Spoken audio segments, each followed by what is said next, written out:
So, if you've ever seen Denis Villeneuve's Enemy, you know it's not really a movie you just watch. It's more like a psychological trap. It's a film that gets under your skin and just stays there, chewing on your thoughts long after it's over. Well, today we're going to try and give you the key to unlock it. But let's just start with the question the film throws right in your face, and it's a deeply unsettling one. What would you do if you found someone who was identical to you? In every single way, how would that not completely shatter your sense of who you are? And that's really the heart of this movie. It's not just telling a story, it's a puzzle. And it feels like the most important pieces were left out of the box on purpose. But what if they aren't actually missing? What if we just need a new way to see them? To solve this thing, we can't just use normal plot analysis. Nope. We need a special kind of toolkit. And for us, that toolkit is going to come from philosophy and psychoanalysis. We're going to use two specific lenses that'll bring the film's hidden meanings into really sharp focus. Okay, so our two main thinkers are Jacques Lacan and Quentin Meillassoux. For Lacan, the enemy is deep inside your own head. It's a fracture in your identity. But for Meillassoux, the enemy is even bigger. It's the terrifying randomness of reality itself. Let's see how these two ideas work together. First up, we've got Lacan's concept of the real. Now, don't think about reality like your day-to-day life. Think of it more like the glitch in the Matrix. It's that traumatic, horrifying truth that our minds just can't handle or even put into words.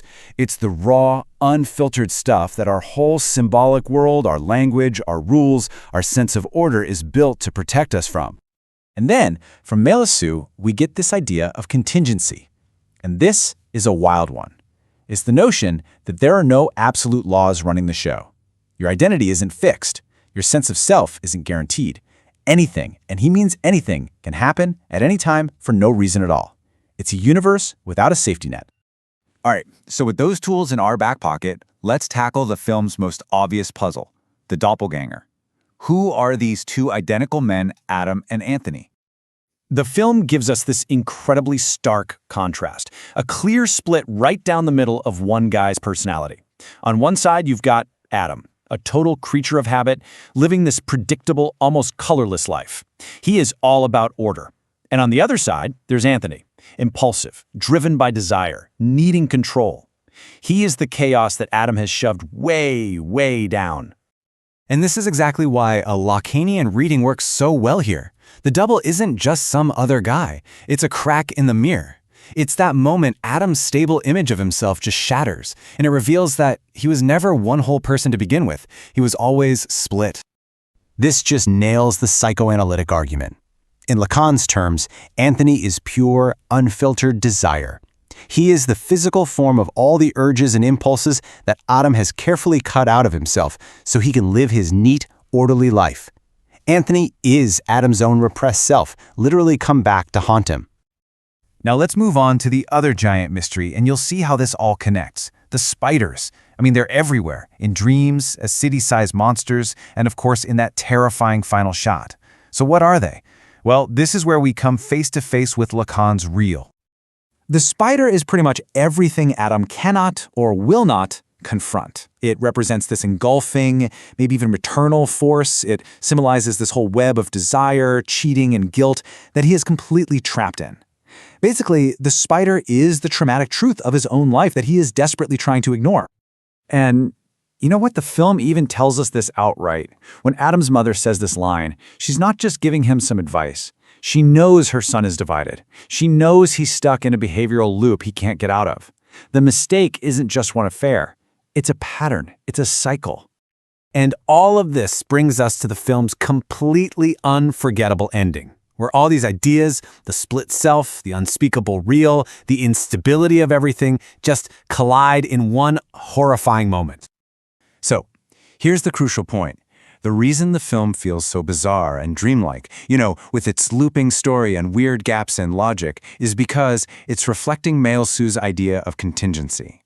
The world in Enemy has no solid foundation because Adam's identity has no solid foundation. It can just fracture without any warning. So let's just walk through the logic of that final, terrifying scene. By this point, Anthony's gone. Adam has his life, his wife, back. He thinks he's free. But then, he finds the key. That little silver key to the sex club. And that key tells him And it tells us that nothing has changed. He hasn't escaped the cycle at all. He has just seamlessly taken Anthony's place inside of it. The transformation is complete. And this is the moment of rupture. Adam turns away from his nice, symbolic, orderly life, represented by his wife, and is slammed face first into the horrifying real. The truth he's been pushing down is now literally in the room with him. There's no escape. But hold on. Look closer at that final shot. The spider isn't aggressive, is it? It's cowering, it's terrified, and that is such a critical detail. It suggests that Adam's desire isn't really about power or being in control. It's deeply tangled up with his own fear and guilt. He's as much a prisoner of his desires as anyone around him is. So what's his reaction? Not a scream, but a sigh. A sigh of just resignation. He knows. He accepts it. He's tracked. And the whole cycle of desire, infidelity, and guilt is about to kick off all over again. He is his own enemy. So why does this film get under our skin so much? It's because it attacks the one thing we think we can rely on, the belief that we are a single, stable I. Lacan shows us that we're always divided, always haunted by desires we won't even admit to ourselves. And then Meillassoux comes along and adds the terrifying idea that this self can just break apart for no reason at all. And ultimately, that's the chilling takeaway from all this. The horror of the film isn't about meeting a clone. It's about being forced to face the fact that the enemy was never on the outside. It's the terrifying, comforting illusion that you were ever a single whole person in the first place.